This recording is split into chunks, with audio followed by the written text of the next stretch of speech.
This is Tommy. Welcome to Riot City Studios. Today we're going to be comparing Neve preamps to X32 preamps. I recorded drums, guitars, and bass through both units, and we're going to line them up, A/B them, and do a blind test.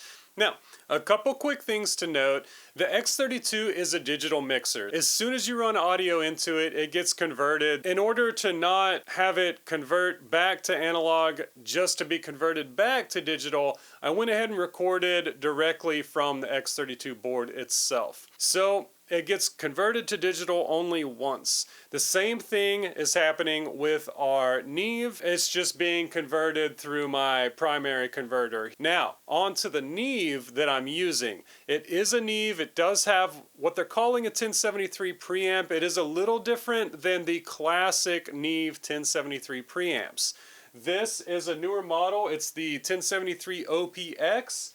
And it only has one transformer, the input transformer here. So it's not quite the legendary classic 1073 preamps, but it's pretty darn close and it sounds really, really good. Now, last thing, okay, this is a blind test and that's super important. So we go in expecting to hear certain things and your mind can sort of play little tricks on you when A/Bing stuff, and you might think you're hearing things that you're not. I have personally experienced this enough to know that it is definitely true, at least for me. So that's why I love doing blind tests, because I can get all that stuff out of my head and just really focus on the audio and try to listen into the audio. But I'm not going to leave you all hanging. I am going to reveal the answers at the end of the video, of course. With that being said, let's dive into the audio and check this out.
Okay, so what did you all think? I'm sure you want to know which track is which by now, so I'm just going to cut to the chase and go ahead and tell you. All right, so we had green tracks and we had blue tracks. The green tracks were, let's see, the green tracks were, let's see, green, and then there was a green. It was green and blue. This was green, this one was blue. Did we have a blue? There was a blue. I'm kidding. Okay, I'm kidding. All right, so the green was the Neve. The blue was the X32. So when I pulled up the audio in the session, I really liked the sound of the Neve. I thought, for me, it sounded more clear, especially as a drummer. Of course, that's the first thing I kind of hone in on, the overheads.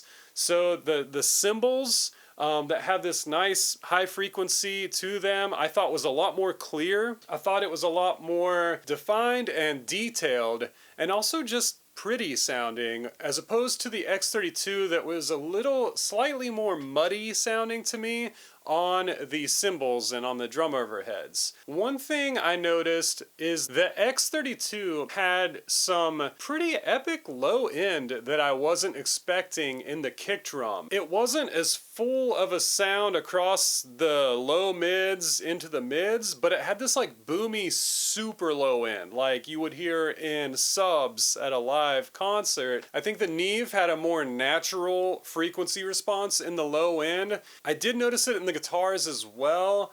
The guitars sounded really just better to my ear through the Neve. They sounded a little honky through the X32. At the end of the day, you could totally make a record recording through the X32, obviously. The difference to me was definitely there, like as soon as I played the two tracks, I could hear it. Another difference is probably the converters that we were using. Of course, the Lynx converter compared to whatever the X32 has in it, definitely going to be a little bit different there. I think that might be the sort of the clarity difference that we're hearing as well. So it's aside from the preamps, it's the conversion as well. But that's my take on it. That's what we ended up with. So thank you all so much for checking out the video. Like if you like it. Comment if you have something to say. I'd love to hear what you have to say because I get the most awesome comments from you all, and it makes my day when you all comment on my videos. I'm going to be doing a lot more videos. I'm going to be doing a lot more gear demo videos and comparisons and things like that for home studios, which is what I record in, which is what I'm assuming a lot of you record in. This is a high-tech home studio recording channel. So thank you all so much for watching this, and I'll see you on the next one.